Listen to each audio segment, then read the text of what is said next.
You say potato, I say potato. This week, I'm having a very interesting conversation with a very interesting astrologer named Mark Jones about what is going on in the world right now. We do touch on what is going on this week, but really the conversation is what is going on right now for at least the next 12 months about manifesting, stripping away the fantasy, the end of the dream, ?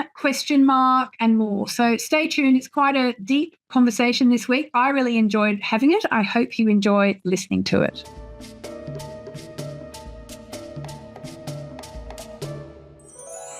Hi there and welcome to the Mainly Minology podcast. I am so thrilled this week to be speaking with someone who brings wisdom, therapeutic insight, and we hope soul-level transformation to the world of astrology, Mr. Mark Jones. Hi, Mark. Mark is not only a globally respected astrologer, teacher, and counselling consultant, he's also, I would say, from what I know of his work so far, a very deep thinker and a healer whose work bridges the gap between the celestial and the psychological. Mark, I believe you have over 10,000 hours of client work and more than 2 decades of experience. So, you're bringing a very therapeutic lens to astrology, which is, I think, both rare and powerful. And you're the author of some of the most thought-provoking books in our field, including Healing the Soul Speaks, and more recently, Planetary Nodes and Collective Evolution. I've invited Mark on today because he has a unique take on one of the biggest upcoming astrological events, the upcoming Saturn Neptune conjunction in Aries, which I don't think it actually takes place till next year, does it, Mark? It doesn't. It's not exact until next year. Is that right? I thought, yeah. I'm just gonna live track whilst we speak. Live track, but we're already feeling it because they're both. I think it does. I think it hits in. Let me just check. When does it perfect? It's hitting in the next few weeks, isn't it? Well, Saturn retrogrades. I mean, they're in a dance for a really long time. Exactly. They're back into Pisces. Yeah, early next year. But we're already feeling it now. That's what people really need to know. Well, it's already effectively happening now, isn't it? If you're in the kind of astrologer I'm not, obviously, as the answer to this question reveals, who only tracks things at the moment they hit. Your Saturn return is the week or the day that it went exact, or your Uranus opposition is the moment it went exact. I see these things as having, months, occasionally in personal natal transits, Pluto to the sun or something like that, potentially a year build-up, or a Saturn return or Uranus opposition. So it's coloring the whole period. Yeah. And I think that's been obvious. The collective mood, the end, it seems to me, in sort of world terms of a certain collective dream that was evident with Neptune in the last degrees of Pisces, really. This sense of a hopeful kind of liberal world order without conflict, the kind of, wishing for peace on earth mentality that maybe you could argue got a bit ungrounded or a bit wish-fulfilling, has clearly just shifted the global feel in terms of geopolitically and in all sorts of other psychological ways, seems to have changed really incredibly rapidly. And I think this Saturn-Neptune alignment happening right at the end of Pisces is in its initial closed phase, and then in the spring next year, exact conjunction in early Aries is really the marker of that. You can feel so many people are wrestling with a sense of hurt or suffering or disappointment about the way things worked out in the world or their hopes for a better world. And we're having to face very real hotspots of, active wars in Europe, for example, or geopolitically a sense of disappointment about what the democratic ideal might have been. And I think this is very challenging for people. But it evokes also, and I'm going to argue in my seminar, my online seminar for Astrology University on Saturday, is that actually, instead of it just being Saturn being responsibility, like burdened all the time, if you animate Saturn from within, you can see that responsibility, burdens, duties, on one hand, is on the other hand, a kind of response ability, an ability to respond to things. Because in a sense, there's a kind of world crushed by Saturnian disappointment, like carrying the cross. And then there is the sort of Neptune vision, Yes, it can be wish fulfilling. Yes, it can be naive. But then we also have the profound mystery symbolically of the resurrection, of the attempt to infuse the Saturn world with this deeper meaning. How do you capture the ocean? That I think traditionally astrology has struggled with the Saturn Neptune alignment for these reasons. Saturn is the ultimate symbol of materiality or limitation, and Neptune the ultimate symbol of infinity. They seem, in a sense, completely unaligned. But I mean, it's my argument that really, where's the sacred artist in us? And as astrologers, can we be sacred artists? Can we make form, Saturn, to capture the mystery, Neptune? Can we become poets of this alignment where we literally are sensitive enough to shape matter in a way that is infused with this kind of soulful Neptunian quality? Right. That's so interesting, because I saw on this workshop that you're doing about Saturn and Neptune that you said it's actually possibly one of the most challenging aspects of all, Saturn and Neptune. What makes you? Well, I think that's because we literalize astrology too much. In a sense, it's like a sea wall, isn't it? Saturn is the infrastructure that builds the harbor, and Neptune is the sea just constantly lapping against it. I think metaphorically, astrologers have struggled to combine the most challenging archetypes. How do you combine a figure that represents old age, time, the burden of death, and a conjunction being like sat on some airline seat next to someone you didn't know? Saturn sat there with the scythe and the grey-black clothing, and Neptune sits down next to them, all diffuse and flowing and losing form. It's interesting, you see, by the way, natally, lots of interesting people. Konrad Lorenz, a scientist that came up with complexity theory, a way of mapping simple dynamics that actually turn out to be very complex, ultimately, like weather systems. Complex as being distinct from complicated, complicated being like your car and how it works, whereas a weather system could have only a small number of variables but become infinitely complex. Or Louis Braille, the man who, through his own struggle with blindness, discovered a way of creating a language that blind people could use, both having natal Saturn-Neptune conjunctions, the attempt to give structure to the intangible. Or you see certain political figures. You see Kennedy, obviously the president so famously assassinated with a Saturn-Neptune alignment, but you also see Charles II in Britain, the king that comes back after an assassinated king and reclaims redemptively the throne, having a Saturn-Neptune alignment. These attempts to give voice to a different symbolic order, a transcendent order of meaning, or in the case of Braille, to overcome limitation and literally find a language for those who can't read. So this kind of subtle invocation of the Saturn-Neptune alignment. So on the one hand, you could say traditionally, astrologically, it's impossible. The very symbol of boundaries, Saturn, aligned with the symbol of the boundaryless. So it's a symbolic impossibility. But out of that tautology, you get this striving for new symbolic forms, like discovering the different way of recording language. So in that sense, I think astrology itself has to question sometimes its own literalism. We have to find ways to creatively grapple with these archetypes that seem so distinct, because actually it's in that wrestling that this strange alchemy takes place and we find something more magical. And I think that's the invitation with Saturn and Neptune. And the fact that it's in Aries, you could say on an individual level, in response to this sense of where the world is and people's feelings about it, how can we take a step? What is the role of the artist in us or the spiritual warrior? Where can we take an initiatory step over this next period in our own lives, in a sense, to give form to the deeper sense of meaning within us and not just fall prey to naivete or a kind of, dreamy sense of loss about the world, which you'd have to say, certainly, I speak to a lot of people around the world doing readings and consultations. You'd have to say there's been quite a feeling for a lot of people of sort of disappointment in the way things have worked out on all sorts of levels. Can we channel that into our own internal voice and action in the world? Yeah, I mean, and in your workshop, I think you've actually called your workshop The End of the Dream, which is, as my listeners will know, is like the polar opposite of my approach to astrology, which is always to try and, find something positive.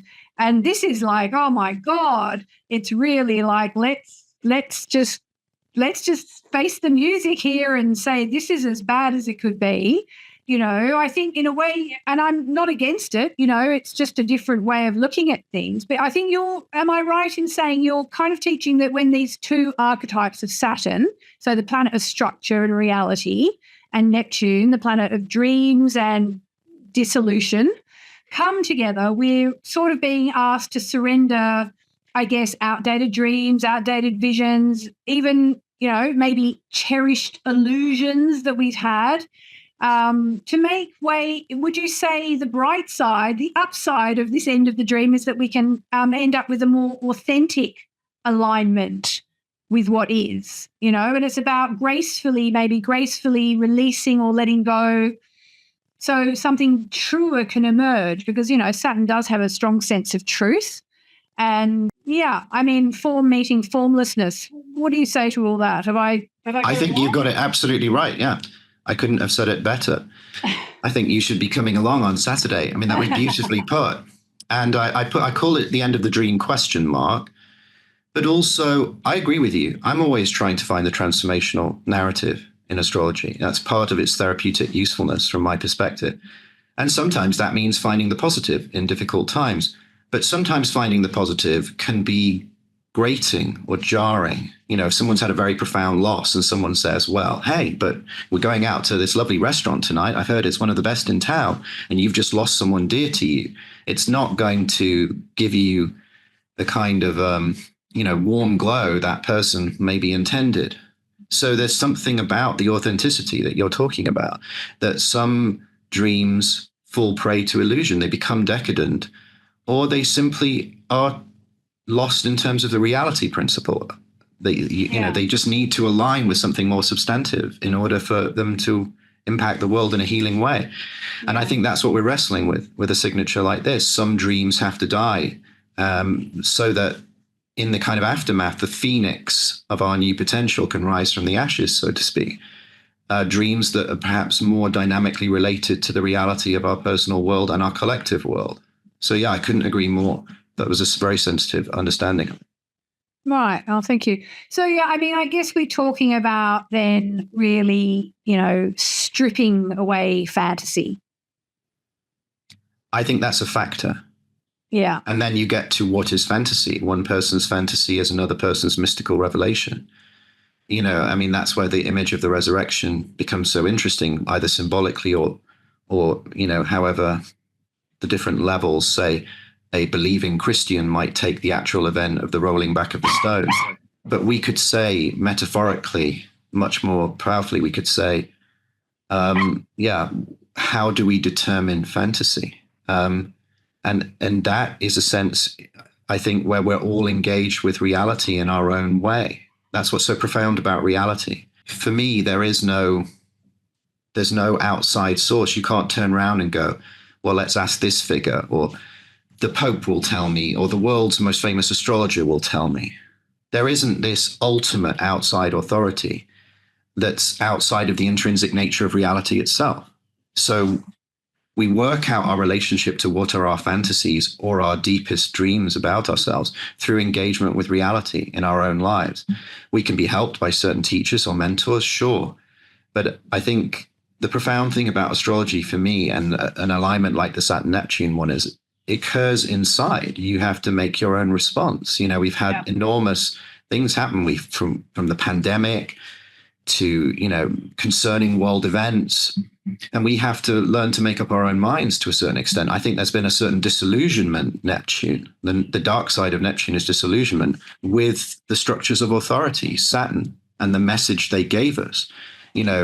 looking back, do we agree with everything that happened during the pandemic or the extreme messages of fear and control that were emerging at points? People are questioning that now. There's this kind of sense, isn't there, that sometimes our dreams are a naive trust, like the loyalty of a child for, say, a form of government or the authority of a certain institution. And then that is, in a sense, betrayed, or at least we raise questions about it.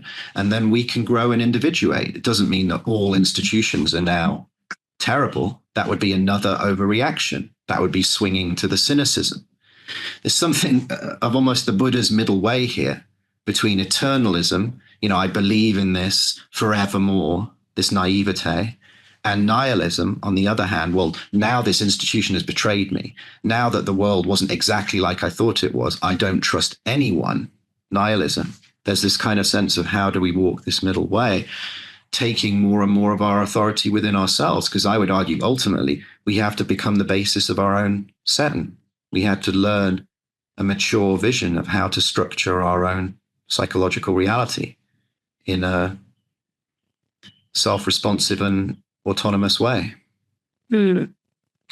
Yeah. One thing actually that occurs to me as you're speaking is the fact that actually my son is very interested in politics. So we talk about politics quite a lot. Yes. And one thing I said to him, because he may even want to go into politics one day. I mean, I can't say at this stage he's only about to start uni, but he's talked about an interest. And I said to him, it's very interesting with, I don't want to get political here, okay, but it is interesting with Trump in the States that, he's definitely a different type of politician. He had no political experience per se. His claim to fame was, being a billionaire and also a TV star.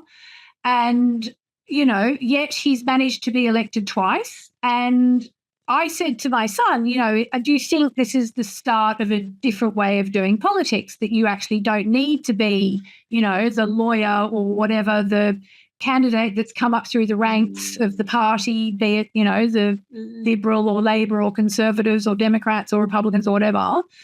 And we didn't really come to a conclusion on this, but actually thinking about it, given that this Saturn Neptune conjunction is taking place in Aries, which is the first sign of the zodiac, and I think imbues the conjunction with a whole lot of special energy because it's the first sign of the zodiac.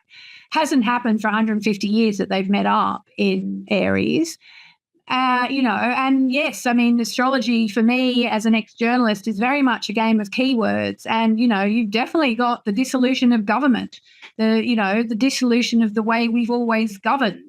What do you reckon to that, Mark? Well, I think all forms of populism in that sense, whether it be Trump or other populist leaders, involve this disillusionment, Neptune, with previous elites, Saturn hierarchies. And in that sense, it is an expression. And then this new sense of like warrior type leaders or more overt, aggressive international diplomacy or lack thereof is very Aries. And as you rightfully point out, the fact that this is happening in the first sign and happening in the first degrees of the first sign, effectively on the Aries point, that insight from Uranian astrology where the zero cardinal axis, 0 Aries, Libra, Cancer, Capricorn, represent a kind of profile of prominence. It tends to produce impact events that hit you individually or collectively. I think you're absolutely right that it increases the significance of the transit. I think it has two phases, doesn't it? It has this long meeting, or they get so close to meeting, they're practically touching. Yeah. And then they dance back into Pisces, which you will see this long struggle, I think, with many of the dreams. People don't give up their dreams. They don't give up their deepest feelings easily about the world. But I think you're watching, the former head of MI6 here in the UK, British intelligence services, has basically gone on record saying, it's a changing world order. We're back to the kind of strong arm politics of the past and the big players, aggressively. I'm not really particularly a Trump fan per se. I think my listeners know that. But I am interested in the possibility of dissolving the way we have governed, because I'm not really sure it's worked anyway. Well, that's why you can't, I think anyone at this point, right, who is just dismissive of populism, saying, oh, these sort of ignorant people, they don't know the system, etc. Clearly, people don't buy that. There is enough disillusionment with the way that the elites have handled power, say during the pandemic or in the recent decades, even around certain issues that, yeah, quite centrist, quite intelligent, non-radical people have certainly raised their eyebrows, I would say, about the way authority has been handled. And that leaves the room to how could it be different? The question is that populism can also unleash dangerous unconscious forces. You know, there are reasons why there are institutions and forms of structures of government. So it's this constant dance all the time. Like, it's important to have someone come from left field and not be in the institutions, but then only to try and destroy institutions will radically harm a society, in my view. You don't just transform Saturn by breaking every pre-existing Saturnian structure. You have to transform it over time. Yeah. Yeah. Okay. All right. So let's move on from politics, lest one of us says something that incenses people. It's a really strong feeling world out there, isn't it? It's a minefield. Yeah, it's a minefield. So let's talk about something else. So, you know, I know that sometimes I have a little bit of a Pollyanna outlook on life. I do know that. And I also think that I've got Jupiter in the first house, so I'm, you know, that's just the way I am. I do have this sort of quite optimistic outlook. One thing I like to think of for this Saturn-Neptune conjunction that we're now starting to feel the beginning of, and we will talk about Neptune coming up as well, because when this goes out, there's going to be a bit of Neptune action. I strongly believe that we are creating our own reality, you know. Yes. And whether that's neuroscience or woo-woo, I'm not really sure, but I've been testing it for, 25 years now, and I can see that it's true. And I felt that Neptune and Saturn going through Pisces had a lot to do with understanding the fact that we're creating our own reality. And if you want to call it manifesting or cosmic creation or whatever you want to call it. And I feel that people are starting to realize this, and the fact that at the end of the Saturn in Pisces transit, the fact that a whole lot of neuroscientists did come out and start telling people about things like the reticular activating system and how intentions really do work, because once you commit to an intention, your brain starts to sort of fire off whatever things in your reticular activating system that, you know, then make you start to look for things when they're happening, and you start to, and that's basically how manifesting works. There's a book called Mind Magic by a guy called Dr. James Doty, who's very well qualified neuroscientist, who explains it all. And so I felt that was sort of what was happening. And so with now this Saturn-Neptune conjunction that we sort of, as you called it beautifully, dancing with for some time, and then it will peak next year, you know, especially in, you know, pioneering Aries, I feel that we have sort of Saturn, you know, as... So let's say we have Neptune that gives us the vision. You have touched on this already, but just to sort of put it in terms of manifesting, because I know a lot of my listeners are very interested in that. So Neptune gives us the vision and Saturn helps us make it real. So it's about bringing inspiration, Neptune, into form, Saturn. Dreams, Neptune, into reality, Saturn. So I feel like it is a chance for people to learn more about how to make their dreams real. So as well as being the end of the dream, yes, wasting I love time. I love it. Go, tell us. Well, because I couldn't agree more. I mean, in my book, Healing the Soul, I sort of used the nodes to track personal evolution, but I used the outer planets to stabilize that because, you know, I would argue we are like an electromagnetic field. You know, there is a subtle body, the heart, the mind, that they are actual fields of energy, that we are complex, multidimensional beings. And this electromagnetism of self is what manifests reality. So I'm not as simple as perhaps you just create your own reality, certainly not just by sitting there thinking about it in a simple way. The totality of your whole being creates reality to a much greater extent than people realize. I think that, sorry to interrupt, but I think that what you just said is one of the lessons that Saturn in Pisces in particular has brought people. that it's not just sit down and make your wishes. It's sit down, get clarity, make your wishes, do something about it. Well, because you could go into a sort of question, couldn't you? The deeper will. Psychosynthesis, the form of spiritual psychology I was trained in and that I teach, has this very kind of deep understanding of the will or the true will. Because, yes, you could say in a sort of Anthony Robbins, you've been on an Anthony Robbins Awaken the Giant Within weekend, and you're telling yourself before the business meeting, I'm the best, I'm the best. You're shadowboxing in the mirror. Does not mean necessarily you will go into the business meeting and be the best. It's not the most secure level of your identity, is it? That sort of self-talk in the mirror. The deeper will, though, if the deeper will turns towards something, right? And lots of people, may not even know how to be in touch with that deeper will. And that becomes a whole question in itself, because that is the key to that manifest potential. I mean, to give Saturn its due, I would say on the creating your own reality, it's clearly complex because we live in a reality with many other people, and historically, all the other people who have lived and died who also created reality. So we are like one shell in a whole series of shells that create the sedimentary rock. So there's a complexity. You don't just create your own reality in a vacuum. You're in these layers of past creations of reality. But to give Neptune its due, for the vast majority of people, they undervalue their capacity to create their reality phenomenally. Yeah. Like we're all so much more powerful in that regard than we realize. That even I realize saying this, although I perhaps realize it more than some, there is such an innate power in holding things in the deep mind and heart and holding things consistently and learning to kind of ally the impulse of the deeper self with those things that you hold in mind. It truly will change your life. I mean, if anyone's listening to this that wants to change their life in accord with this Saturn Neptune, I mean, just one clear intention around an area of goodness in your life, giving to someone, being a better parent, quitting something that's bad for you, being more creatively dynamic. I mean, simple intentional exercises, just holding that idea morning and evening, lighting a candle, sitting for 3 minutes and just holding it quietly, not doing anything, no fancy visualizations or anything, just embodying the quality that you seek to become and be in that space for just a few months consistently will change your life.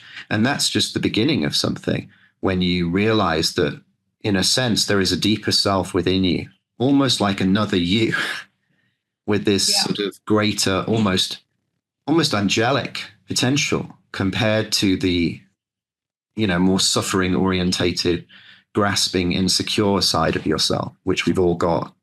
And I'm certainly not saying that I have completely transcended or anything like that.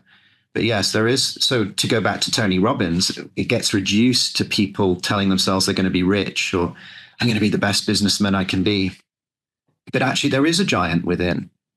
It's just, have we truly understood what that giant is? I would argue that giant is a psycho-spiritual inheritance from our true nature, from the sacred nature of reality, that we are given something through the soul's innate love of the creation and the gift of being alive, the miracle of being at all. That's the great thing we have to accept. The miracle that we're just here at all and have the chance to love or be a part of it is so intense and so miraculous.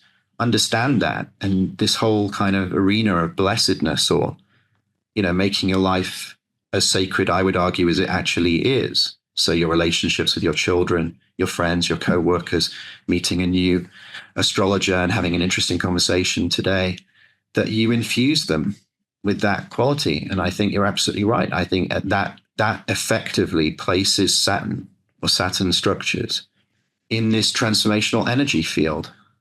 So the Saturn structure, like a crystal, is placed in the supersaturated solution of the water, Neptune.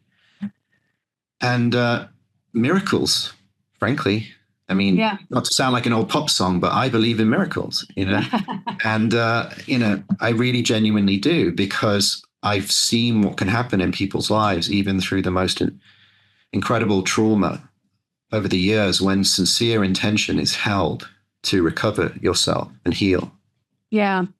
Yeah, and I've read actually that, if you are going through something and you're kind of hoping for something that you slightly suspect might be fantasy, but you're just clinging on and clinging on, it's quite good to give yourself a deadline. So maybe people can give themselves a Saturn Neptune deadline as they start to realize, whatever it is that if they're dreaming of, if it's not happening for them, if they realize that they are sort of kidding themselves or whatever. Maybe this can also be a kind of a deadline for people to start to get real, a little bit real. Well, that's the thing, isn't it? It's like that classic thing. Take romantic partners. When I was a therapist, sort of 15, 20 years ago, private practice, I worked with a number of people, and it was this classic thing of the pattern starts to emerge, somewhere the new boyfriend, it reveals themselves to be just as unavailable as the previous boyfriends. Mm. And then you start to identify the pattern and work on it. And then there would be a phase and people would come and go, it's different this time. It's different. I remember this lady coming up to me with an unavailable boyfriend pattern. It's different. This guy is completely different. I go, please tell me more. I'm so excited for you. Mm. And it turned out that on a ranching holiday in the United States, she'd met a ranching cowboy who lived thousands of miles away and was only a seasonal worker. So God bless her, she had manifested the ultimate pattern of unavailable, right? So it can keep coming round, right? Until the deeper, so I would make this passionate, the former therapist in me would make this passionate argument that deeper disillusionment, say from a dysfunctional family pattern, is actually the most profound healing path. Say that again. So that the child, so that say the child that's been hurt by the disappointment of the family, let's say the family aren't going to be different, or the family member that hurt you is dead or long gone. The child will keep looking, a part of the self will keep looking for the same figure, the familiar figure, as in like a family member. And so that's often behind this unavailable partner pattern, romantically, where people attract partners who aren't really available to give them love, repeating maybe a relationship they had with their father or whomever, a parental figure who also failed to give them love, which they've internalized because they're used to that. They are familiar to them. And in a way, to heal that type of wound, which so often besets so many people's lives, right? To heal that, you've got to take the risk, the loyalty, the deep loyalty we have as children and in families has to be disillusioned to some extent. So there is a healing power in realizing that what you thought would help you isn't helping you. It's actually hurting you over and over again. It's re-traumatizing, not healing. And then deeper disillusionment can actually lead to a more authentic healing where you're still looking for the stable, loving figure. You're not looking for it though with this unconscious child in the back seat of your car making the decisions for you. And that's what leads people astray and leads them into these repeat patterns.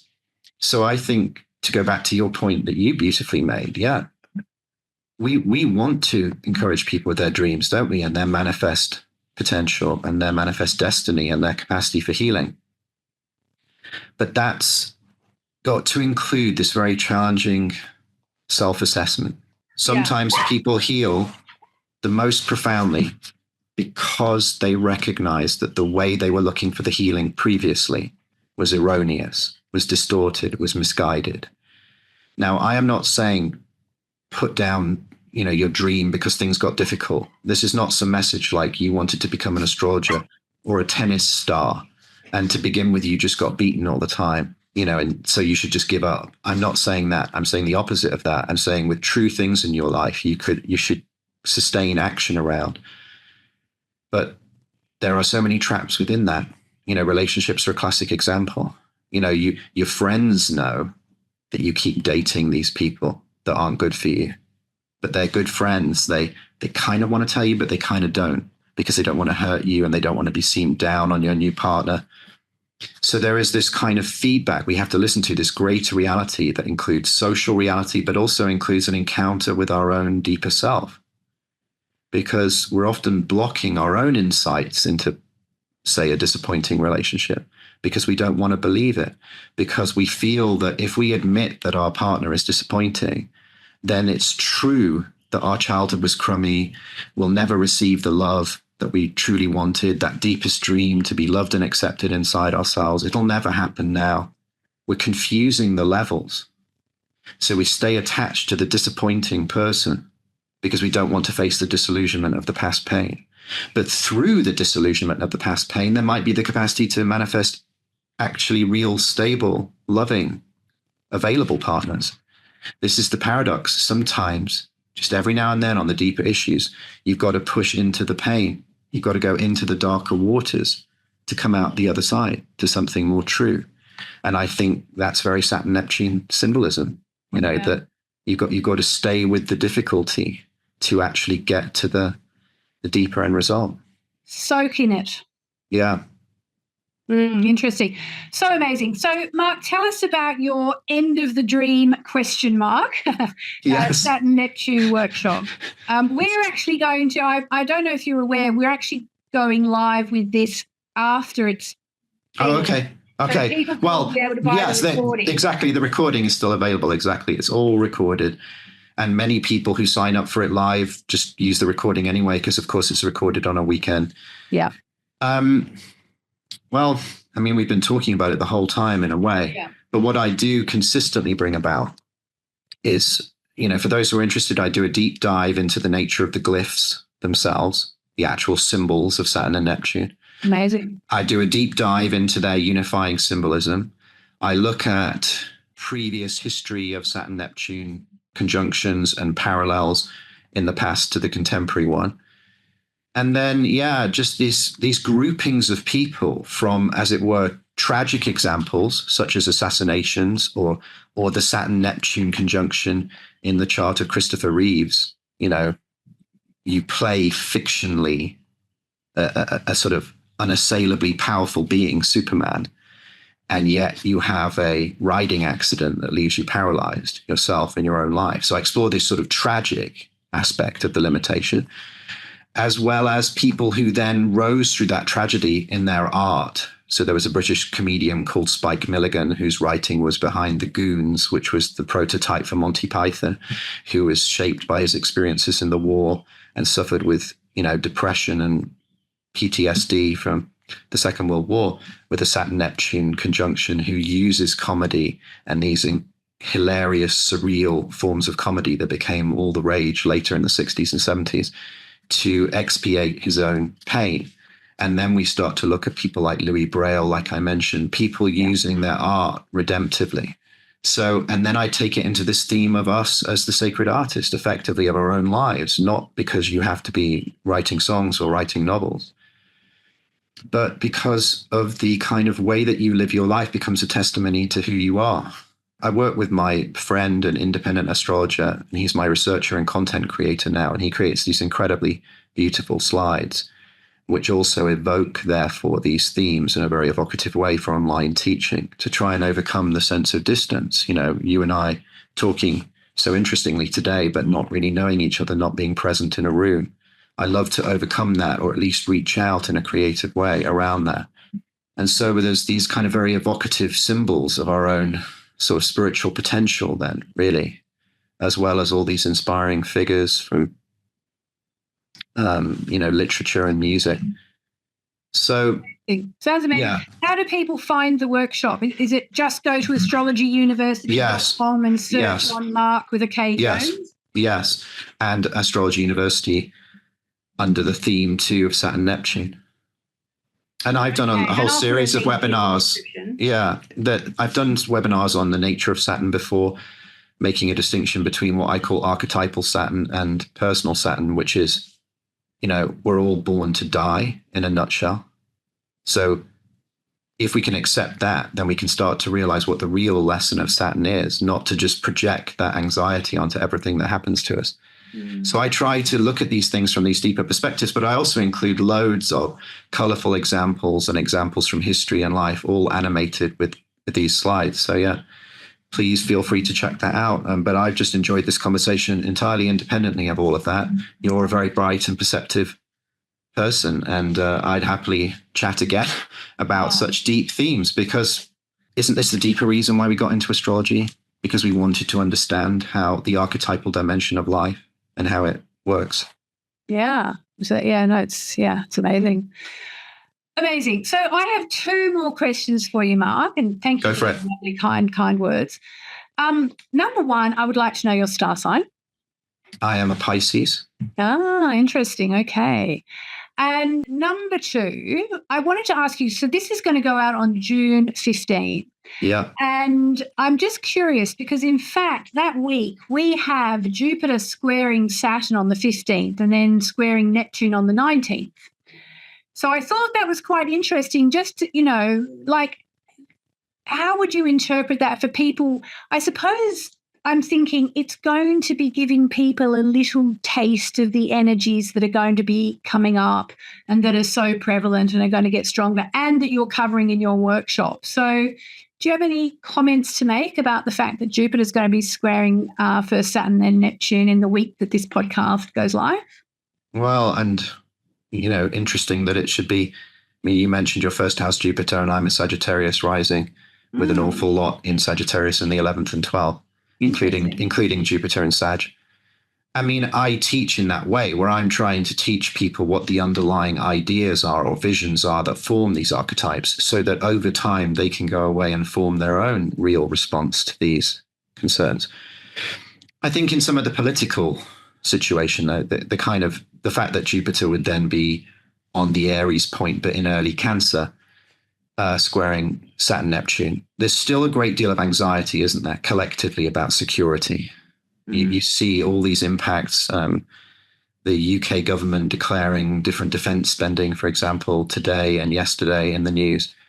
There's just this sense of, are we prepared for this new dynamic feeling on a geopolitical or international level? That's going on collectively. And I guess the individual corollary to that is, do we feel secure about this? Can we find the inner sense of safety that allows us to vision our manifesting potential in a way that we can emotionally embody it? Because what tends to happen and what tends to pull the rug out under people's manifestation projects is that they project forward. It's a future that's always separate from them rather than an embodied sense of, holding on to the real quality of what they're looking to embody. And it's also an insecurity. We have to explore our own sense of safety, it seems to me, about what we're looking for and becoming the person that could actually be it in a way that feels so people will say to themselves, I'd love to be an astrologer. I'd love to be on podcasts or talk about astrology. And then it comes close to it. And then a whole series of anxieties or concerns beset them, all the unresolved stuff standing between them and their ability to talk about certain things they would like to do, etc. These are things we have to pay attention to, it seems to me. So Jupiter, Saturn, we're always looking at what we're trying to build, aren't we? The Jupiter-Saturn cycle has been explored with, for example, US presidents, the kingmaker or queenmaker cycle. And then Jupiter coming into the Neptune dialogue. What is our vision? How do our faith and vision? What is our higher vision for ourselves? How does that support our manifestation or not? And then Jupiter in Cancer versus Neptune in Aries. Cancer for me is always about creating the sense of psychological security and safety to allow the person to relax into what they're really intending. Can we make our personal world safe enough for our own true potential? Can we make our intimate quality world, our trusted compadres, our inner circle? Can we get the right people around us, our chosen quality world, to be in the right space to allow the real self to come out with the people around us? Can we have sufficient love and support and safety to be that spiritual artist, warrior self that we could be? It's these kinds of questions I think become interesting. Amazing. Thank you so much, Mark. Mark, can you please tell people where they can find you online? And also, do you see clients still?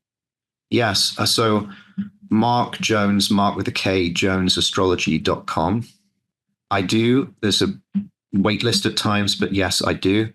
And I offer a mix of astrological consultations, readings, and then sort of short to mid-term mentoring work with people to achieve the potential discussed in the reading. And I love that mix.